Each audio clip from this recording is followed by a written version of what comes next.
नाजरीन आदाब। Ruby channel की खास पेशकश लेकर मैं आपका मेजबान इनामुर रहमान गयूर आज हाजिर खिदमत हूं।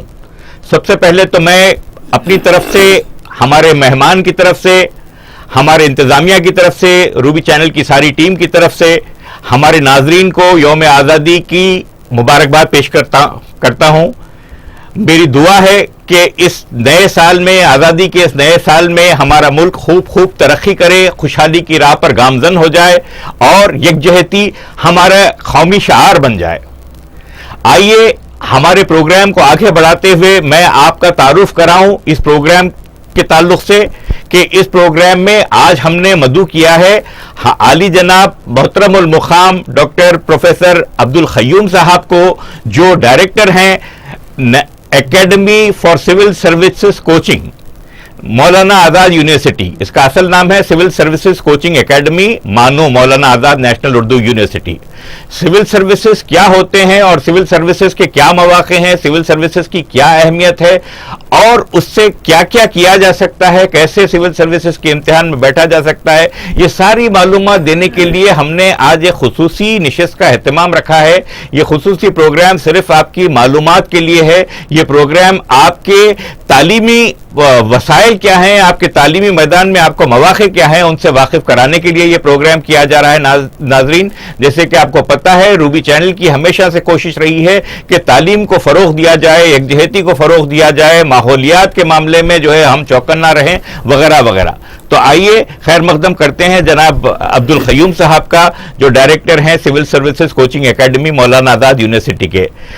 अब्दुल क़य्यूम साहब, खैर मकदम है आपका। Welcome to Ruby channel sir. जी शुक्रिया आपका बहुत बहुत जी। मैं भी अपनी जानिब से तमाम नाजरीन को, रूबी चैनल के तमाम नाजरीन को जी आज के 66वीं यौम आज़ादी की मुबारकबाद देना चाहता हूँ। जी अब्दुल क़य्यूम साहब, ये प्रोग्राम जो है ये डायल इन फॉर्मेट पर है। हमारे नाजरीन से हम तवक्को रखते हैं कि वो आपकी यहाँ मौजूदगी का फ़ायदा उठाते हुए वो रास्त तौर पर हमको फ़ोन करें। माशाल्लाह देखिए फ़ोन आना शुरू हो गए। आइए कॉल लेते हैं। हेलो हेलो जी। मेरा नाम नवाज है। जी जी, आपकी आवाज आ रही है, बताइए आपका नाम। कट हुआ, कॉल हैंग हो गई, पता नहीं क्या टेक्निकल खराबी हो गई। चलिए वो कॉल फिर आ जाएगी। तो हम जी नाज़रीन, तो वो कॉल हैंग होने की वजह से हम फिर इंतजार करेंगे कॉल का। कॉल आई है तो लेते हैं। हेलो हेलो जी। तो नाजरीन, हम बता रहे थे कि अब जी चलिए कॉल लेते हैं। हेलो, वालेकुम सलाम। मैं बहादुरपुरे से बात कर रहा हूँ। मेरा नाम ख्वाजा मोइनुद्दीन है। जी, ख्वाजा मोइनुद्दीन साहब बहादुरपुरे से। डॉक्टर साहब अब्दुल क़य्यूम साहब सुन रहे हैं आपकी आवाज। आप अगर कोई सवाल हो तो रास्त तौर पर सवाल पूछिए। हाँ, रास्त तौर पर मैं ये पूछना चाह रहा था कि ये सिविल सर्विसेज में जैसे यूपीएससी और स्टेट सर्विस कमीशन, ये दो में भी बच्चे जो जनरली सब्जेक्ट आप करते हैं, तो आजकल जो है कॉमन सब्जेक्ट हो गया है, तो इन लोगों के लिए जस्ट एक्सटर्नल, अगर इंजीनियरिंग के बच्चे भी हैं तो वो लोग जो है अगर बीए एक्सटर्नल करके कोई ऐसे सब्जेक्ट जैसे सोशल स्टडीज या पब्लिक एडमिनिस्ट्रेशन वगैरह ले लेके ये सिविल सर्विसेज या ग्रुप 1 सर्विसेज के लिए तैयार हो तो कैसा रहेगा, और इसके लिए मेनली कौन से सब्जेक्ट अच्छे रहेंगे? जी, सवाल आपको पूरा वाज़ेह तौर पर सुनाई दिया। जो समझे आप जवाब दें उसका, फिर जो है जी। देखिए, किसी भी मुसाबिकती या कॉम्पिटिटिव इम्तिहानात के लिए ज़रूरी है कि आपकी तैयारी पूरी तरह से हो और अच्छी तरह से हो। आप इस वक्त सिविल सर्विसेज की जो तैयारी है उसमें प्रीलिम्स और मेंस के दरमियान का जो फ़र्क है वो बिल्कुल कम हो गया है। तो सबसे ज़्यादा अहमियत अगर किसी सब्जेक्ट की अगर होती है तो वो सोशल साइंसेस के सब्जेक्ट्स हैं, जैसे मिसाल के तौर पर इंडियन पॉलिटी, इंडियन हिस्ट्री और ज्योग्राफी, इकोनॉमी। उसके बाद साइंस एंड टेक्नोलॉजी की अहमियत ज़्यादा होती है। तो आप इन पर अपनी तैयारी रखें। अगर आपको ऑप्शनल की तैयारी करना है तो सबसे बेहतर जो ऑप्शनल हो सकते हैं वो पब्लिक एडमिनिस्ट्रेशन और ज्योग्राफी, उसके बाद सोशियोलॉजी हो सकते हैं। जी, हमारे मौलाना आज़ाद एकेडमी में क्या क्या क्या मौक़े हैं और उसमें दाखिले की क्या सूरत हाल हो सकती है, उसके ताल्लुक से आप बताना चाहेंगे डॉक्टर साहब? जी जी देखिए, हुकूमत हिंदुस्तान ने हिंदुस्तान की 5 बड़ी यूनिवर्सिटियों में इस तरह की एकेडमीज को कायम किया है। जी चुनाचे उनमें से एक एकेडमी मौलाना आज़ाद नेशनल उर्दू यूनिवर्सिटी में कायम की गई है, 2010 से काम कर रही है। डॉक्टर साहब आपकी बात को सुनते हैं, बीच में कॉल आ रही है, कॉल अभी लेते हैं। जी हेलो हेलो जी। अगर गए हम उर्दू मीडियम पढ़ लिए, फिर इसके बाद में उस्मानिया यूनिवर्सिटी से। आप उर्दू मीडियम से पढ़े और उस्मानिया यूनिवर्सिटी से? अरे जी, कॉल ड्रॉप हो गई खीम साहब। हाँ जी जी जी, मैं बात उनकी बात को मैं समझ गया हूँ। जी जी देखिए फिर जी। हेलो हेलो, कॉल आके कट जा रही है, पता नहीं कहां पर गड़बड़ है। बहरहाल हमारे पास कॉलें तो आती रहती हैं, ऐसा नहीं होता। हेलो हेलो हेलो हेलो जी, वालेकुम सलाम। आप कह रही थी कि आप उर्दू मीडियम से पढ़ी हुई है, फिर उस्मानिया यूनिवर्सिटी से क्या किया आपने? एमए करे तो क्या होता है, क्या फीस होती? जी जी, आप कौन से इलाके से बोल रही हैं बीबी? हेलो जी, तो ये पूछ रही हैं कि उर्दू मीडियम से करे हैं, एमए से पढ़े तो क्या होता। खैर वो हमारा रास्त तौर पर इस मौजूद से ताल्लुक नहीं है इसका। मौका आएगा आइंदा तो आप वो बताएंगे। आप कह रहे थे डॉक्टर साहब कि क्या 5 सेंटर्स कायम किए हैं हुकूमत हिंदुस्तान ने पूरे हिंदुस्तान में 5 एकेडमीज कायम की हैं मसाबकती इम्तिहानात की तैयारी करवाने के लिए। उनमें से एक मसाबकती सेंटर या एकेडमी मौलाना आज़ाद नेशनल उर्दू यूनिवर्सिटी में भी है, जो 2010 से काम कर रही है। जी, तो इसके अलावा जामिया मिल्लिया इस्लामिया में एक सेंटर है, जामिया हमदर्द दिल्ली में एक सेंटर है, अलीगढ़ यूनिवर्सिटी में एक सेंटर है, और BR अम्बेडकर यूनिवर्सिटी लखनऊ में एक एकेडमी है। 5 एकेडमीज काम कर रही हैं। यहाँ की फीस बहुत ही मामूली होती है और बरानाम फीस होती है। ये मुफ्त और रिहायशी तरबियत या मुफ्त और रिहायशी कोचिंग का इंतजाम इन यूनिवर्सिटीज़ में, इन एकेडमीज़ में है। जी, तो ऐसे तलबा जो खानगी तौर पर महंगी कोचिंग नहीं ले सकते हैं, जहां पर कम से कम 75,000 से 1 लाख की फीस चार्ज की जाती है सिर्फ प्रीलिमिनरी इम्तिहान के लिए, तो ऐसे तलबा इन एकेडमीज में दाखिला लेकर अपने मुस्तकबिल के लिए किस्मत आजमाई कर सकते हैं। एक कॉल आ रही है, कॉल लेते हैं। जी हेलो हेलो जी हेलो जी जी मेरा नाम अब्दुल्ला है जी।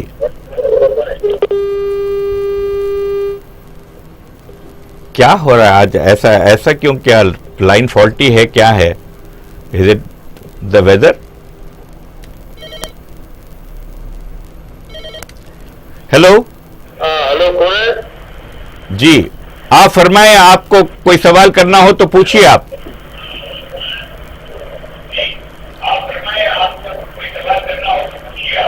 हेलो जी हेलो हेलो जी, आवाज आ रही है आपकी, कहिए। आपके मैं मलकपेट से बात कर रहा हूँ। जी फरमाइए। जरा आपकी टीवी की आवाज को कम कर लीजिए।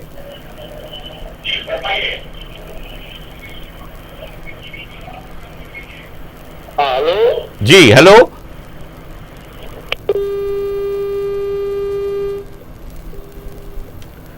जी जी, आप कह रहे थे कि रियायती शरहों पर यहाँ पर तालीम की जाती है, दी जाती है इन मराकज़ में, जहाँ पर रिहाइश का भी एहतमाम रहता है और जो है कोचिंग का भी सारा एहतमाम रहता है, और ऐसे 5 मराकज़ हैं। तो हमारे शहर में मौलाना आज़ाद यूनिवर्सिटी के कैंपस में ये फैसिलिटी अवेल की जा सकती है।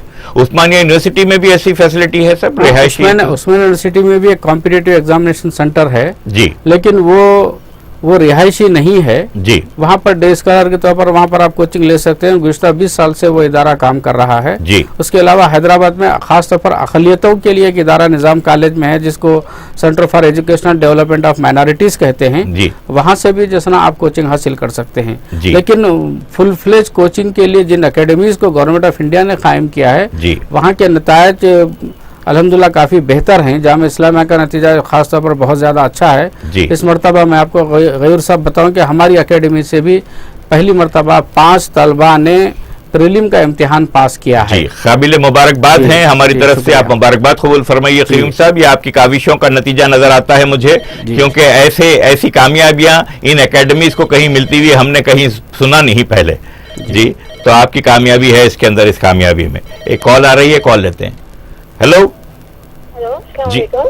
जी, वालेकुम सलाम जी, सिविल सर्विस का टीवी पे प्रोग्राम दिखा रहा ना, ये वही है? जी, जरा जोर से कहिए, सिविल सर्विसेज का। हेलो। जी कहिए कहिए। हाँ जी, मेरा नाम अमरीन सुल्ताना है, मैं मेहंदीपट्टनम से बात कर रही हूँ। जी बीबी, हाँ, तो क्या पूछ रही हैं आप? जी, मैं बीटेक सेकेंड ईयर में हूँ अभी। जी जी तो अभी बीटेक का फाइनल ईयर खत्म होने के बाद आईपीएस के लिए क्या करना चाहिए? आईपीएस में दिलचस्पी है आपको? जी, आईपीएस में जी, अभी अब्दुल क़य्यूम साहब जवाब देते हैं, आप तौक़ुफ़ कीजिए। शुक्रिया आपके कॉल करने का, जवाब आपको मिलता है। जी अमरीन सुल्ताना, आपका जो अज़्म है उसकी मैं बड़ी तारीफ़ और क़दर करता हूँ। आप पहले अपना बीटेक कंप्लीट कर लीजिए। अभी तो आप सेकंड ईयर में हैं, आपको और 2 साल लगेंगे अपना बीटेक कंप्लीट करने के लिए। आप पहले अपने बीटेक को कंप्लीट कर लीजिए। जैसे ही आपका बीटेक कंप्लीट हो जाए, आप तब उसके बाद ही अहल होते हैं। एक तो एक उम्र 21 साल होनी चाहिए, और दूसरे किसी भी उम्मीदवार के लिए ज़रूरी है कि वो ग्रेजुएट हो, चाहे वो बीए, बीएससी, बीकॉम हो, या फिर एमबीबीएस हो, या फिर बीटेक, एमटेक, बीटेक या बीई वगैरह। कोई भी ग्रेजुएट, किसी के लिए भी ग्रेजुएट होना ज़रूरी है। इसलिए पहले आप अपना ग्रेजुएशन कंप्लीट कर लीजिए। हाँ, आपने ये कहा कि आपकी जो ख्वाहिश और जुस्तजू है वो आईपीएस बनने की है, तो ये बहुत अच्छी बात है कि मुझे नहीं मालूम कि इस वक्त मुसलमानों में कितने आईपीएस खातून ओहदेदार हैं, लेकिन अगर आपका ये अज़्म है तो बड़ी अच्छी बात है।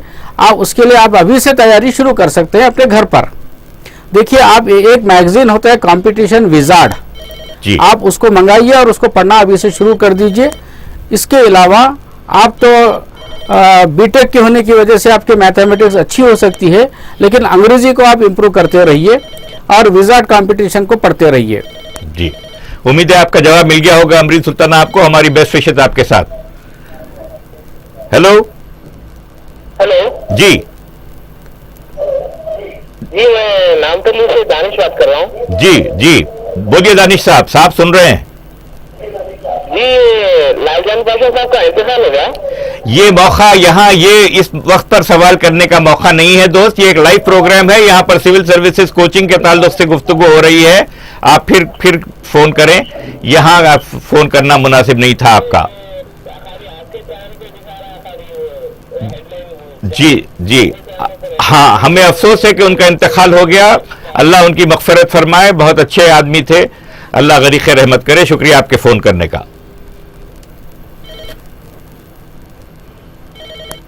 हेलो जी, वालेकुम सलाम। खैरियत? जी बीबी, खैरियत है। आप क्या पूछना चाह रही हैं सिविल सर्विसेज कोचिंग के ताल्लुक से? नात आते जी, नात होना वाले कोई? जी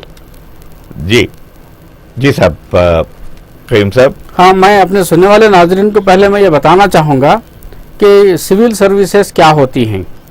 देखिए, हुकूमत चलाने के लिए हुकूमत को एक बड़ा दफ्तरी अमला लाजमी होता है। जी, जब हिंदुस्तान में अंग्रेज़ों की हुकूमत थी तो उन्होंने इस बात को महसूस किया कि दिन ब दिन एडमिनिस्ट्रेशन का जो जाल है वो फैलता जा रहा है, और उनके जो चंद मुट्ठी भर ओहदेदार हैं वो इस जिम्मेदारी को पूरा नहीं कर सकते, इतने बड़े हिंदुस्तान को, जो कि आज के पाकिस्तान और बांग्लादेश और आज के हिंदुस्तान पर मुश्तमिल था। तो उन्होंने 1851 ईस्वी में माहिर तरबियत याफ्ता अमले के लिए एक सिविल सर्विस का आगाज़ किया।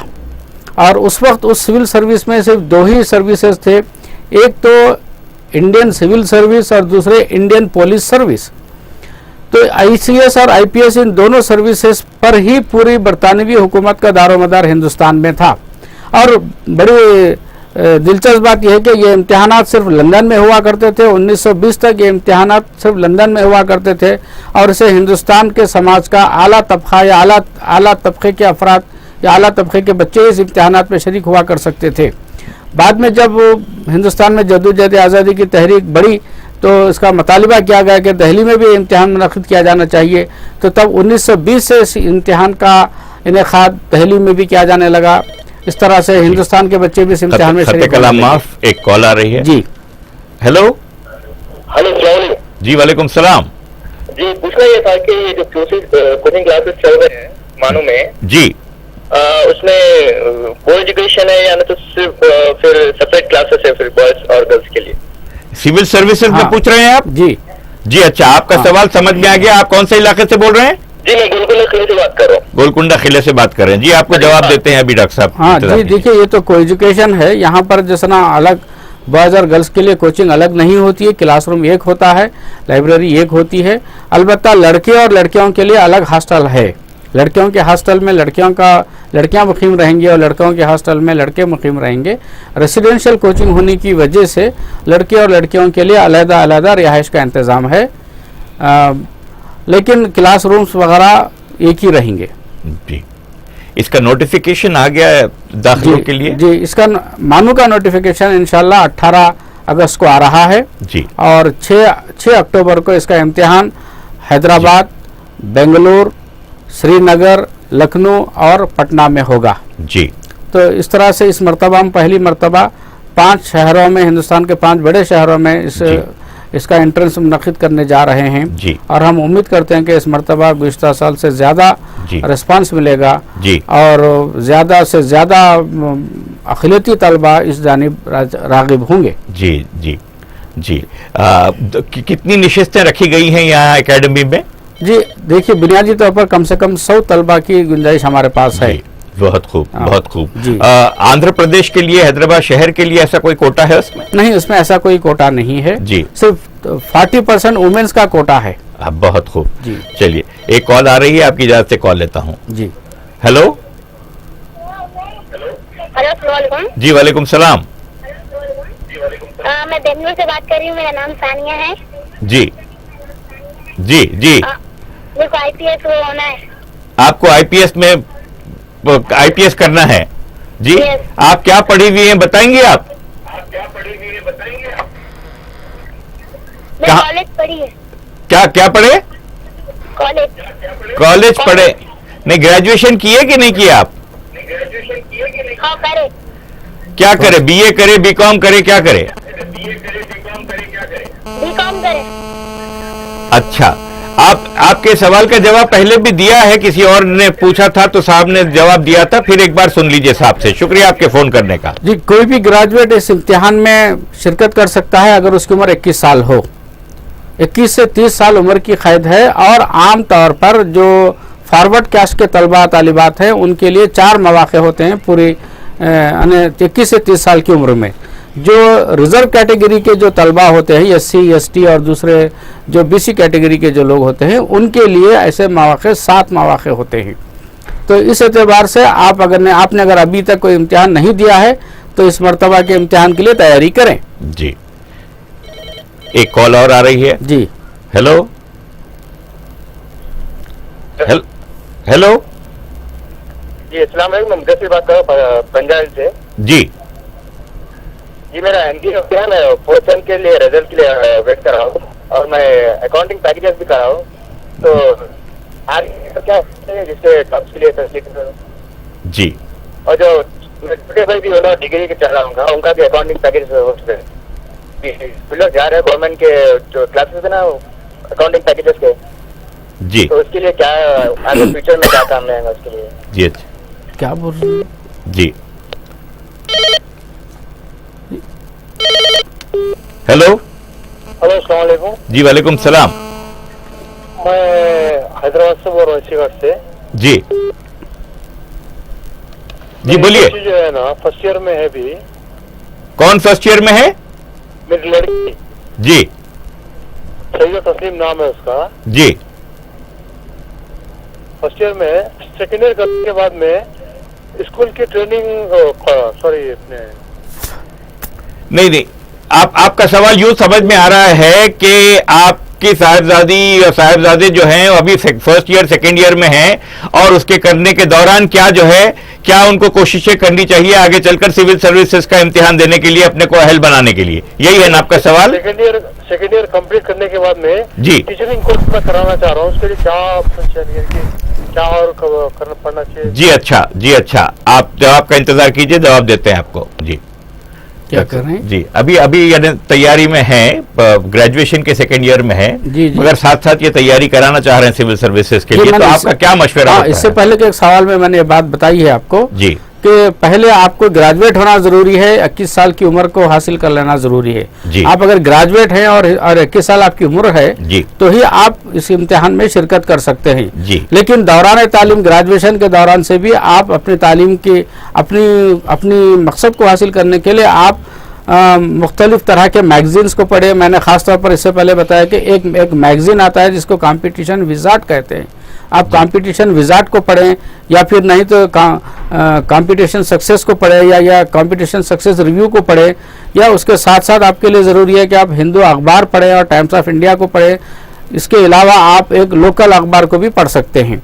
जी। आपका जनरल नॉलेज मजबूत होना चाहिए, आपकी जनरल स्टडीज़ मजबूत होना चाहिए। आप अगर साइंस के ग्रेजुएट हैं तो आपको आर्ट्स के सब्जेक्ट्स आने चाहिए, अगर आप इंजीनियरिंग के ग्रेजुएट हैं तो आपको आर्ट्स के सब्जेक्ट्स आने चाहिए, चुनाचे Indian economics, Indian politics, Indian history, geography वगैरह आपके मजबूत होनी चाहिए। इसीलिए हम तलबा से ये कहते हैं कि आप 8वीं से 12वीं जमात तक की NCERT की तमाम किताबें पढ़ें, चाहे वो आप 8वीं से 12वीं जमात तक की 8th, 9th, 10th, 11th और 12th तक की NCERT की जो किताबें हैं वो किताबें आप जैसे ज्योग्राफी की भी किताब पढ़ें, हिस्ट्री की भी किताब पढ़ें, इकोनॉमिक्स भी पढ़ें, या फिर बॉटनी ज़ूलॉजी भी पढ़ें, केमिस्ट्री और फिजिक्स भी पढ़ें, और पॉलिटिक्स या इंडियन कॉन्स्टिट्यूशन की किताबें पढ़ें।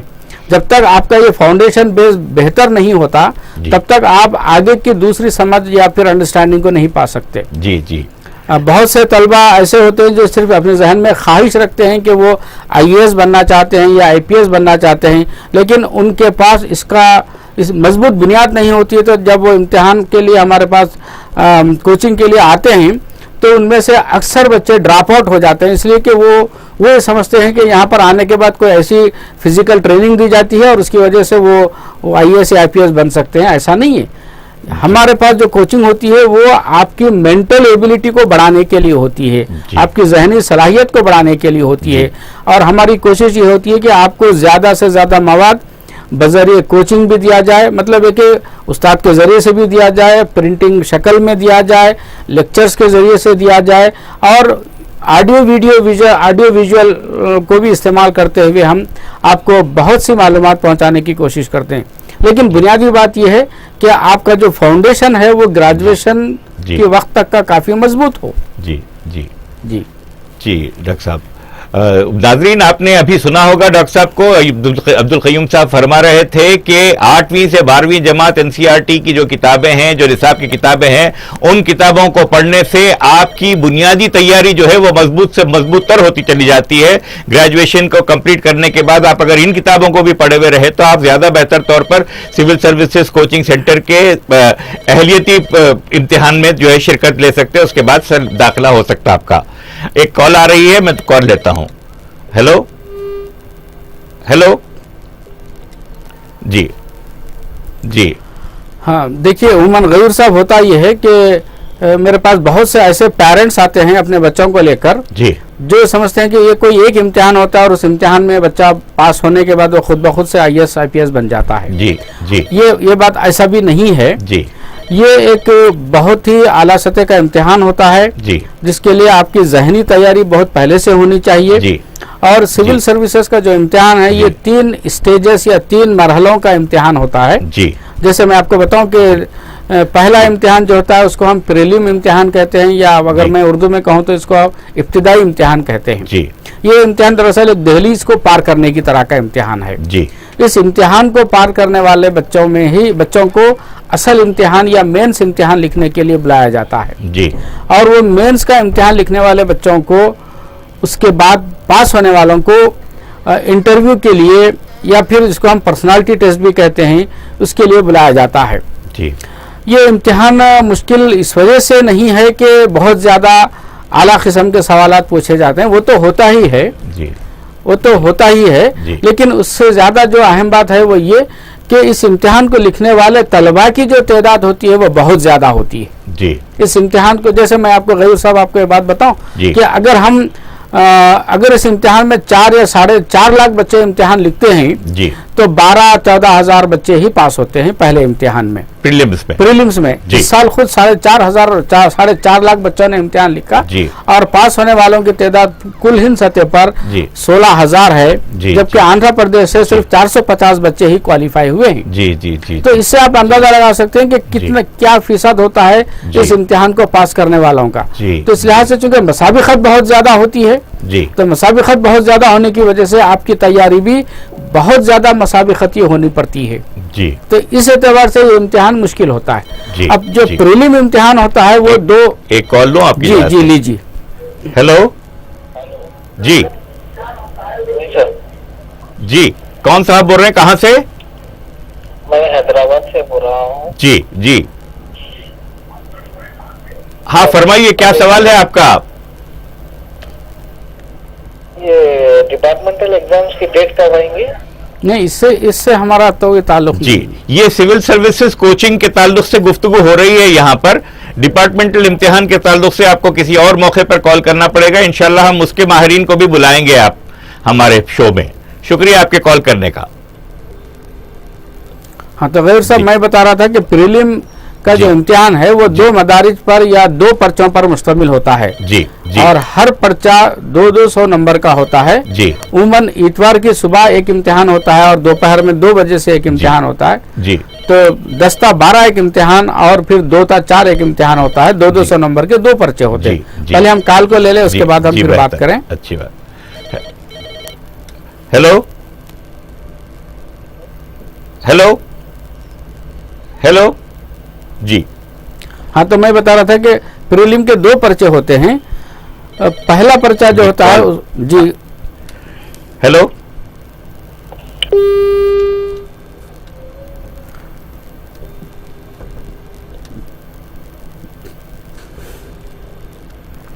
चलिए जी, कॉल जी। पहले मरहले में 2 पर्चे होते हैं। पहले मरहले में 2 पर्चे होते हैं। पहले पर्चे को हम जीएस या जनरल स्टडीज कहते हैं। जी वैसे यूनियन पब्लिक सर्विस कमीशन ने दूसरे पर्चे को भी जनरल स्टडीज का ही नाम दिया है, जी। लेकिन हम एकेडमी और स्टडी सेंटर्स वगैरह जो हैं के जी। माहिरीन हैं, इन्होंने इसको 2 अलग नाम दिए हैं। जी पहला पर्चा जनरल स्टडीज पर मुश्तमिल जी। होता है। ये 200 नंबर का होता है। इसके 7 अज्जा होते हैं जिस पर किसी तालिब इल्म को परफेक्ट होना चाहिए। जी। जैसे मैं आपको बताऊं कि करंट अफेयर्स है, जी दूसरे करंट अफेयर्स के बाद इंडियन पॉलिटिक्स है, जी इंडियन इकोनॉमी, जी इंडियन ज्योग्राफी, जी इंडियन हिस्ट्री, जी और इसके अलावा साइंस एंड टेक्नोलॉजी जी और एनवायरनमेंट। ये ऐसे 7 कंपोनेंट्स हैं इस इम्तिहान के, जी। जिसमें से सवालात आते हैं। जी कभी हिस्ट्री में ज्यादा सवालात आते हैं, जी। कभी इंडियन जी। पॉलिटिक्स से ज्यादा सवालात आते हैं। इस मरतबा आजकल ज्यादातर ट्रेंड एनवायरनमेंट और साइंस एंड टेक्नोलॉजी का है, जी। तो साइंस एंड टेक्नोलॉजी के ज्यादा सवालात जी, पूछे जा सकते हैं। जी, लेकिन कोई अंदाजा नहीं लगा सकता कि इस पर्चे का कंपोजिशन क्या होगा और कब कितने सवालात पूछे जाएंगे। ये इम्तिहान डॉक्टर साहब, ये इम्तिहान दीगर जबानों में भी लिखा हाँ, जाता है, नहीं, अंग्रेजी के अलावा? ये इम्तिहान यूनियन पब्लिक सर्विस कमीशन का ये इम्तिहान किसी भी जिस तरह अपनी जुबान में लिखा जा सकता है।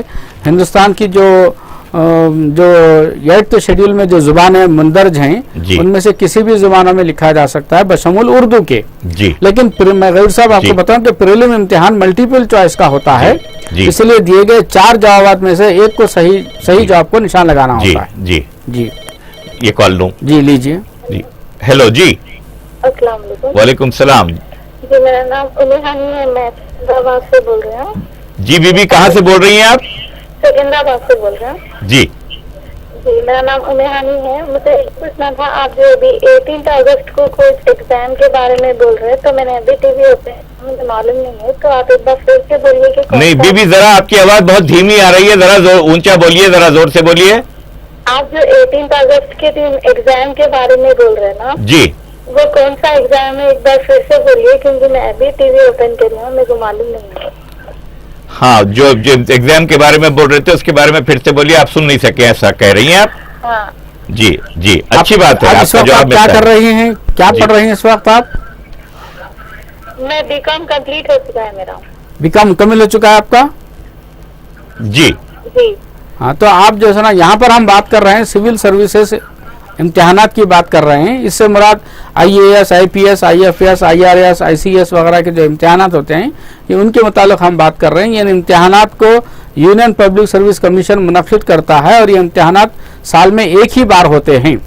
ये कॉम्पिटिटिव इम्तिहानात हैं और इन कॉम्पिटिटिव इम्तिहानात के लिए लाखों बच्चे इस इम्तिहान में शरीक होते हैं, अपनी किस्मत को आजमाते हैं। उनकी ख्वाहिश होती है कि वो ज़िले का कलेक्टर बने या IPS बनकर वो सुपरिटेंडेंट ऑफ पुलिस बने या फिर IRS बनकर जैसे ना कस्टम सर्विस में या रेवेन्यू सर्विस वगैरह में चले जाएं।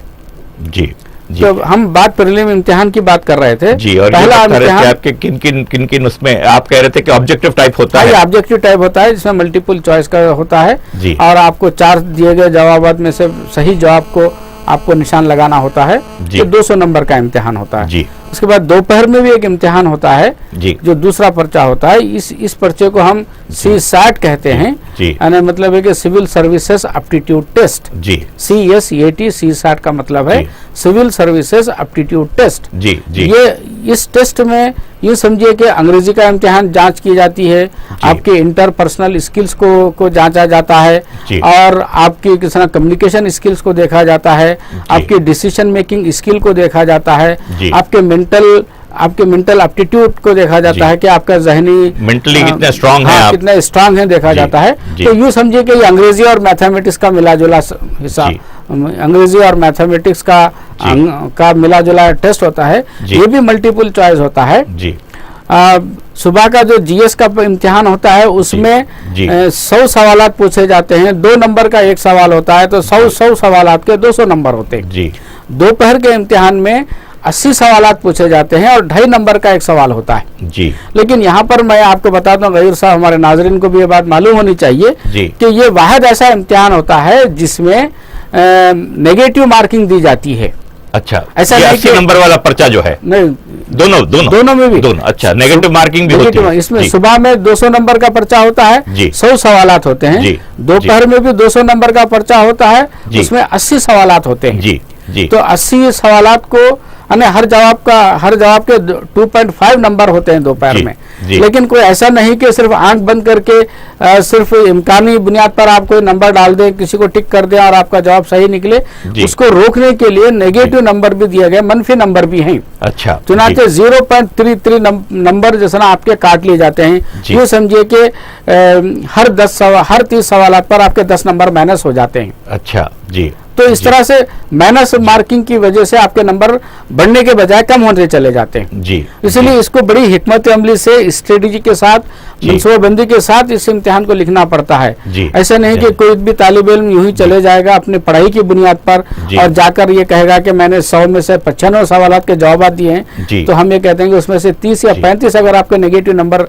चले जाएं जी। तो आपके नंबर मिलने वाले जो है वो 60 से भी कम हो जाएंगे। जी तो वहां पर एक इम्तिहान लिखने की टेक्निक भी होती है, इस पर भी तवज्जो देने की जरूरत पड़ती है। जी जब प्रीलिम का रिजल्ट आ जाता है जी तो मैंने आपको अभी बताया कि इस साल कोई 4.5 लाख तलबा ने अपनी किस्मत आजमाई की थी जी। और 2013 के प्रीलिम इम्तिहान में जी जो मई की 26 तारीख को हुआ था, जी तो इस इम्तिहान में पास होने वालों की जो तादाद थी वो सिर्फ 16,000 थी। जी जी तो ये 16,000 बच्चे फिर दोबारा मेन का इम्तिहान लिखेंगे जिसको हम असल का इम्तिहान कहते हैं। जी जी पहला इम्तिहान यूं समझे दूसरे मानों में एक दहलीज है जिसको पार करना है। जी। इसको पार करने के बाद ही आप मेन इम्तिहान लिख सकते हैं। जी इस वक्त मेन का इम्तिहान जी। इस साल से तब्दील हुआ है। जी 2010 में पहली मर्तबा यूनियन पब्लिक सर्विस कमीशन ने, 2011 में पहली मर्तबा यूनियन पब्लिक सर्विस कमीशन ने जी प्रीलिम के इम्तिहान को तब्दील किया था। जी वो पहला मरहला था जबकि तब्दीली अमल में आई थी। जी दूसरा मरहला अब शुरू हो रहा है इस साल से, जी। जब 1 दिसंबर से मेन का इम्तिहान शुरू होगा। जी तो इसमें बच्चों को मल्टीपल चॉइस के जवाब देना नहीं होता है, बल्कि यहाँ पर जी। उनकी असली लिखने और पढ़ने की, समझने की और मजमून की जी। जानकारी लेने के लिए उनको एस्से टाइप के इम्तिहानात रखे गए हैं। जी पूरे के पूरे इम्तिहानात एस्से टाइप हैं।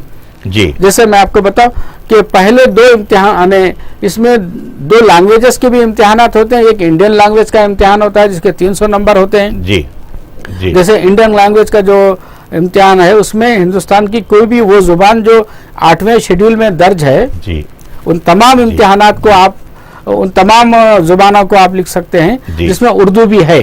जी और ये इम्तिहान 10वीं सतह का होता है, जिसमें इस बात को जांचने की कोशिश की जाती है कि आप अपनी मादरी जुबान या अपने इलाक़ाई जुबान से वाकिफ़ हैं या नहीं। जी।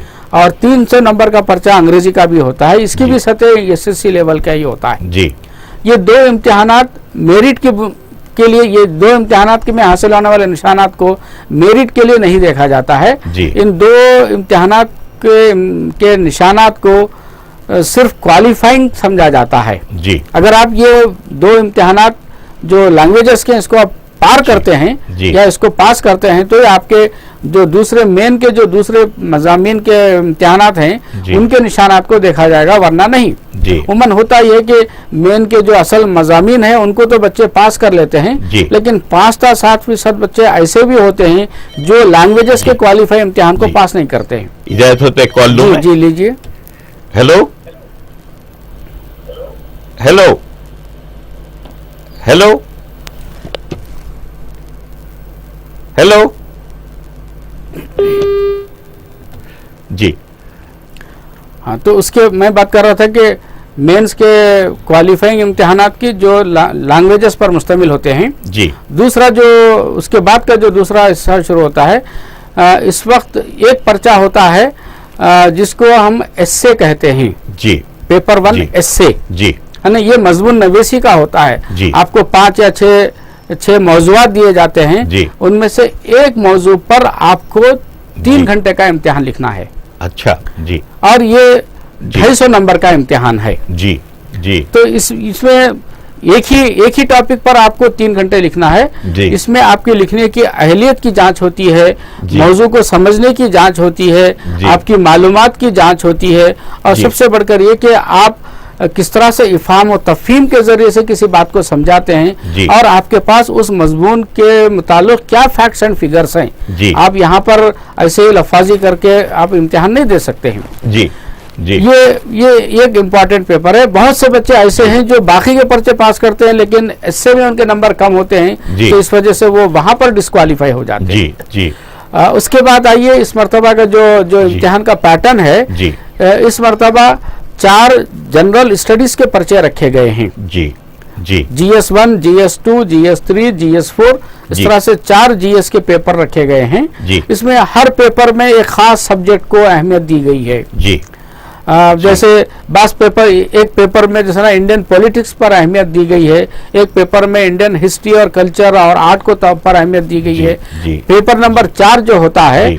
वो जैसे ना इस वक्त governance, ethics and governance and morality का पेपर रखा गया है। इस जी। तरह से 4 GS के पर्चे होते हैं, जी। और हर पर्चा 250 नंबर का होता है। जी इसमें भी एस्से होता है, जी। और इसके बाद में एक ऑप्शनल सब्जेक्ट होता है। जी इससे पहले गुज़िश्ता साल तक 2 ऑप्शनल हुआ करते थे, जी और 2 ऑप्शनल आप कोई भी ऑप्शनल ले सकते थे। आप मेडिकल स्टूडेंट होने के बावजूद भी आप आर्ट्स के सब्जेक्ट ले सकते थे, जी या फिर अगर आप आर्ट्स के स्टूडेंट हैं तो आप साइंस का सब्जेक्ट भी ले सकते थे। जी, लेकिन इस मर्तबा एक जी, कॉल आ रही है। जी जी हेलो हेलो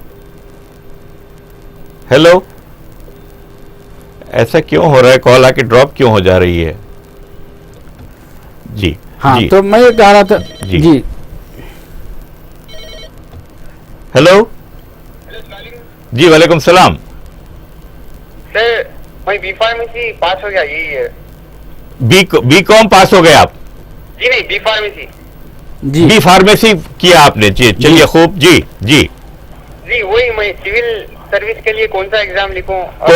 कौन से इलाके से बोल रहे हैं आप? जी मैं मलकपेट। मलकपेट से बात कर रहे हैं। जी अच्छा, आपका सवाल समझ में आ गया। साहब आपको जवाब देते हैं। बी फार्मेसी किया है आपने, अभी जवाब मिलता है आपको। जी, आप बी फार्मेसी पास किए हैं, तो आपको अगर कोचिंग लेना है तो या तो किसी स्टडी सेंटर को चले जाइए और वहाँ पर आप कोचिंग लीजिए, या नहीं तो आप मौलाना आज़ाद नेशनल उर्दू यूनिवर्सिटी में भी कोचिंग के लिए दरख्वास्त दे सकते हैं। 18 अगस्त को हमारा नोटिफिकेशन आने वाला है और 6 अक्टूबर को हमारा एंट्रेंस टेस्ट होगा। अगर आप हमारे एंट्रेंस टेस्ट को क्वालिफाई करते हैं तो आप हमारे पास कोचिंग के लिए शरीक हो सकते हैं और 1 साल तक हमारे पास उसकी कोचिंग, मुफ्त कोचिंग मिलती है। जी, एक कॉल और आ रही है। जी, हेलो हेलो हेलो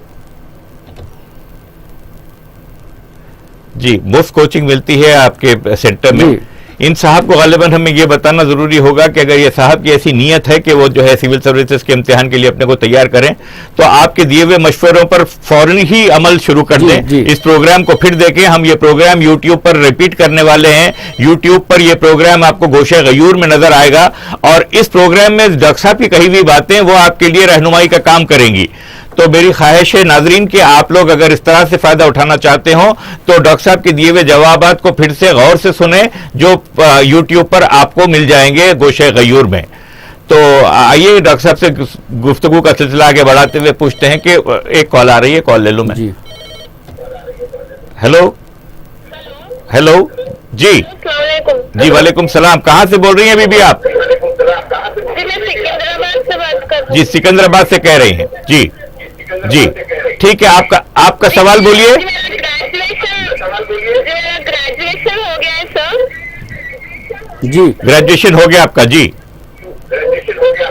तो ये परसेंटेज के हिसाब से पूछना है और ये कोचिंग वगैरह हम लोग कहाँ पे अभी जो बोले। जी, आपको अभी जवाब मिलता है, गौर से सुनिए आप, डॉक्टर साहब अभी जवाब देंगे आपका। जी अच्छा, शुक्रिया आपके फोन करने का।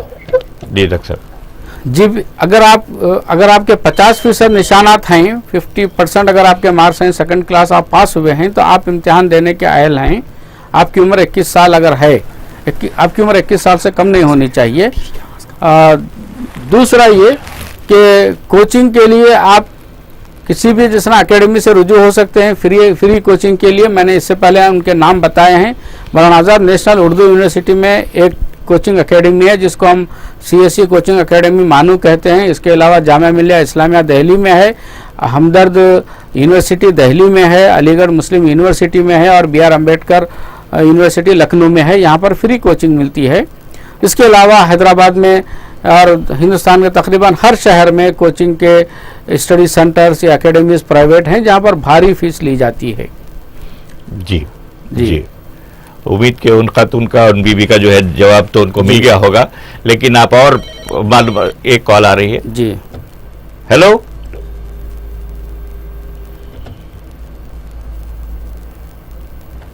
हाँ, तो मैं आपको बता रहा था। जी हेलो जी, वालेकुम सलाम। जी हाँ, मैं डॉक्टर साहब से कुछ सवाल करना चाह रहा जी हूँ। पूछिए, आपकी आवाज आ रही है, पूछिए, आप डॉक्टर साहब सुन रहे हैं। डॉक्टर साहब अस्सलाम वालेकुम। वालेकुम सलाम।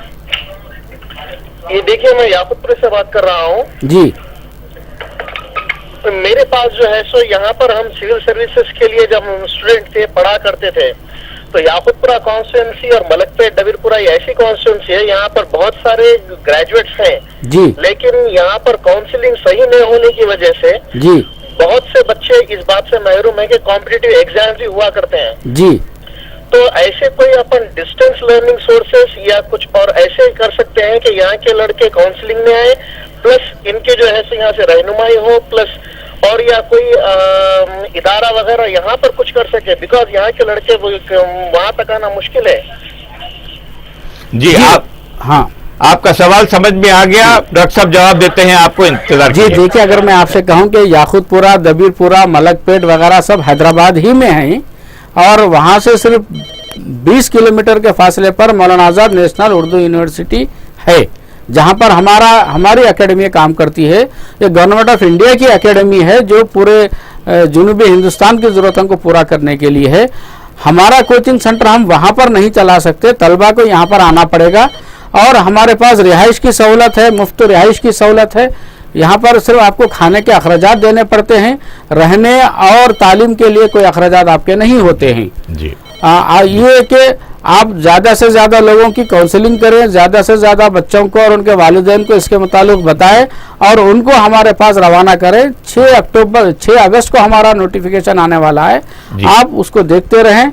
और हमारे 18 अगस्त को 18 अगस्त को हमारा नोटिफिकेशन आ रहा है जी, आप उसको देखते रहे। और 6 अक्टूबर को हमारा एंट्रेंस होगा हैदराबाद में भी। जी जी, आप वो एंट्रेंस को लिखिए। अगर हमारा इम्तिहान पास करते हैं तो हम आपको मुफ्त कोचिंग का इंतजाम करते हैं। जी जी, एक कॉल और आ रही है। हेलो हेलो, जी, बीबी आपके टीवी का वॉल्यूम कम करके आप सवाल पूछें अपना। एक्सेट की काउंसलिंग कब है? एमसेट की काउंसलिंग जी जी, एक्सेट ये प्रोग्राम उसके लिए नहीं है। ये सिर्फ सिविल सर्विसेज से रिलेटेड क्वेश्चन लेने का प्रोग्राम है। उसकी मालूमात के लिए आपको इंतजार करना पड़ेगा, हम कोई दूसरा प्रोग्राम कराएंगे उस सिलसिले में। शुक्रिया आपके फोन करने का। कौन से इलाके से बोल रही हैं आप?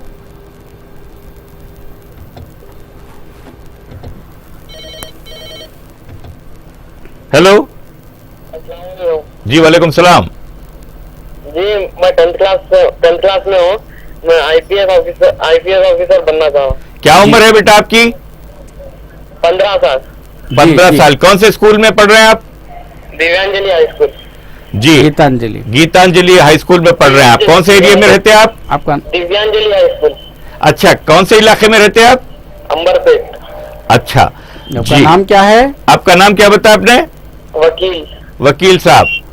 वकील तो आप माशाल्लाह पहले से ही हैं। इंशाल्लाह आईपीएस ऑफिसर भी बन जाएंगे आप जरूर, लेकिन अभी साहब जवाब देते हैं आपको। शुक्रिया आपके फोन करने का। जी, मुझे गयूर साहब, मुझे बड़ी खुशी है इस बात की कि एक 10वीं के तालिब इल्म के पास भी इस बात की चाह है या उसकी आरज़ू है कि वो एक सिविल सर्वेंट बने और खास तौर पर एक आला पुलिस ओहदेदार पुलिस ऑफिसर बने। जी जी, तो देखिए वकील साहब, अभी तो आप 15 साल की उम्र है आपकी और अभी आप 10वीं जमात में हैं। माशाल्लाह अपने तालीम पर और अपनी स्टडीज़ पर, ख़ास तौर पर जनरल स्टडीज़ पर, जनरल नॉलेज पर आप ज़्यादा तवज्जो दीजिए। इसके अलावा साइंस, सोशल और मैथमेटिक्स और अंग्रेज़ी पर ज़्यादा तवज्जो दीजिए और अच्छी तरह से इनको ज़हन नशीन कर लीजिए जो कुछ आपको पढ़ाया जा रहा है इन सब्जेक्ट्स में। इसी तरह से इंटरमीडिएट में भी जो कुछ आप पढ़ते हैं उस पर आप अच्छी तवज्जो दीजिए और ग्रेजुएशन मुकम्मल करने के बाद ही आप ये इम्तिहान दे सकते हैं। 20 साल की उम्र तब तक आपकी इंशाल्लाह हो जाएगी। जी, सही कहा आपने। एक कॉल और आ रही है। जी, हेलो हेलो हेलो, वालेकुम सलाम रहमतुल्लाह। जी, आप सवाल पूछें। हाँ सर, ये आवाज नहीं आने की वजह से प्रॉब्लम हो रहा। जी, आवाज आ रही है आपकी, आप कहिए, आप क्या सवाल है आपका? सवाल ये था, ये जो 7th का एग्जाम दिया था 97 में, उसके बाद से मैं 10th नहीं पढ़ा। जी, तो उसके लिए जैसा आईपीएस या आईएएस के लिए क्या लिखना चाहिए? आप 10वीं जमात पास नहीं करे? नहीं सर, खाली जो है 97 में 7th का एग्जाम दिया था। जी जी, हमारी नेक तमन्नाएं आपके साथ हैं। अल्लाह आपको और इल्म से सरफराज करे, उसके बाद जो है ये कॉम्पिटिटिव एग्जाम में आ सकेंगे आप। शुक्रिया। आप ग्रेजुएशन का इम्तिहान पहले लिखें। जी जी जी, हेलो हेलो हेलो जी, अस्सलाम वालेकुम जी, फरमाइए। हेलो जी, हेलो हेलो, आवाज आ रही है आपकी, कहिए आप क्या कह रहे थे? आ रही है साहब। टीवी की आवाज कम कर लीजिए आप। हाँ कम है। जी, बोलिए बोलिए, पूछिए आपका सवाल। हमारा शो अपने अख्ताम को पहुंच रहा है, जल्द से जल्द सवाल कर लीजिए आप। जी, हमें जी, ये आखिरी कॉल आपकी इजाजत से डॉक्टर साहब, वक्त खत्म हो रहा है। जी, हेलो हेलो, जी बात करना है, जी, फरमाइए। वो डॉक्टर साहब से बात करना है। जी, डॉक्टर साहब से आप सुन रहे हैं वो, आप सवाल कीजिए अपना। अच्छा, हमारी बच्ची इंटर 2nd ईयर में है जी। और आगे कौन सा कोर्स करना है जरा मालूम करना है। देखिए, अभी तो आपकी बच्ची इंटरमीडिएट 2nd ईयर में है, उसको पहले इंटरमीडिएट कंप्लीट उसको इंटरमीडिएट पहले कंप्लीट करवाइए, उसके बाद ग्रेजुएशन करवाइए। ग्रेजुएशन के बाद ही आप ये इम्तिहान दे सकते हैं। जी। तो गयूर साहब, मैं आखिरी अपनी बात को इख्तिताम पर लाना चाहता हूँ कि जैसे ना मेन का ये इम्तिहान खत्म होने के बाद इस इम्तिहान में पास होने वालों को जी तीसरे मरहले की जांच के लिए बुलाया जाता है, जिसको हम पर्सनालिटी टेस्ट कहते हैं, या आमतौर पर इसको हम इंटरव्यू भी कहते हैं। जी।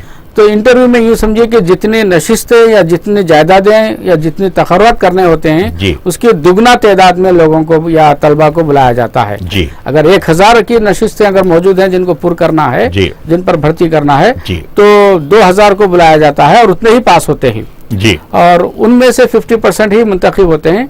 इम्तिहान में मेन इम्तिहान तहरीर इम्तिहान में जितने नंबर आप लाते हैं वो महफूज होते हैं, और आपके इंटरव्यू में जितने नंबर आते हैं उनको उसमें मिलाने के बाद जो मेरिट लिस्ट आती है, उस मेरिट लिस्ट के एतबार से IAS, IPS और दूसरे जो IFS, IRS वगैरह के जो रैंक्स हैं वो दे दिए जाते हैं। जी। तो इस तरह से ये एक बहुत ही मुसलसिल अमल का इम्तिहान है। एक मशवरा मैं सिविल सर्विसेज का इम्तिहान लिखने की ख्वाहिश करने वालों को देना चाहता हूँ। देखिए, सिविल सर्विसेज का इम्तिहान का जो नज़्म है या इसका जो मुतालिया है, वो मुतालिया आपको अपने तौर पर करना है ज़्यादा से ज़्यादा। आप किसी कोचिंग सेंटर या एकेडमी को ज्वाइन करें या ना करें, दोनों सूरतों में आपको हम ये कहते हैं कि civil service is a self study का इम्तिहान है। नंबर 1। नंबर 2 ये कि इस इम्तिहान की तैयारी के लिए यूँ समझिए कि आपको कम से कम रोजाना 10 घंटे गोशाए तन्हाई में बैठकर मुतालिया करना चाहिए। आप अपने तमाम समाजी सरगर्मियों के साथ इस इम्तिहान की तैयारी नहीं कर सकते हैं। और बतदरीज जैसे जैसे वक्त गुजरता जाता है, आपको 10 घंटे से बढ़ाकर आप 12, 13, 15 घंटे तक इसको लाना चाहिए। तब कहीं आपको ये समझिए कि आपको अपनी मंजिल मिल सकती है।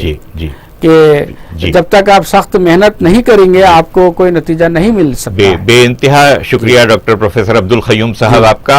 आप director civil services coaching academy हैं। अपनी मसरूफियात के बावजूद आपने हमारे लिए वक्त निकाला, हमारे नाजरीन को इंतहाई मुफीद मशवरों से आपने सरफराज फरमाया। आपकी रहनुमाई से अगर मुस्तफ़ीद हो सके हमारे नाजरीन तो बड़ी खुशी की बात होगी। यकीनन रूबी चैनल की कोशिश रहती है कि तालीमी मैदान में ज़्यादा से ज़्यादा माशरे और कौम की खिदमत कर सके रूबी चैनल। तो नाज़रीन, हम आपसे विदा लेने से पहले एक बार आपको फिर याद दिलाना चाहते हैं कि यह प्रोग्राम आपको यूट्यूब पर मिलेगा गोशे गयूर में। गो कि ये गोशे गयूर का प्रोग्राम नहीं है। आप यूट्यूब पर जाएं और यूट्यूब पर जाकर गोशे गयूर में जाएं और वहां पर आप सिविल सर्विसेज कोचिंग के नाम से आप तलाश करना चाहें तो यही सारा इंटरव्यू, यही सारे सवाल जवाब आपको उस पर भी मिल जाएंगे। उसमें मुझे यकीन है कि आपको बहुत सी काम की बातें मिल जाएंगी, एक रहनुमाई मिल जाएगी, आपको वो रास्ता मिल जाएगा जिस रास्ते पर आपको मजबूती से कदम जमाते हुए आगे बढ़ना है, तैयारी करनी है उस मुसाबकती इम्तिहान के लिए जिसे सिविल सर्विसेज कहते हैं। तो हमारी नेक तमन्नाएं आपके साथ हैं। Best wishes always Ruby channel की तरफ से, रूबी चैनल की सारी टीम की तरफ से, डॉक्टर अब्दुल क़य्यूम साहब की तरफ से मैं इनामुर रहमान गयूर आपसे विदा लेता हूं। बसत शुक्रिया। खुदा हाफिज। आदाब अर्ज़।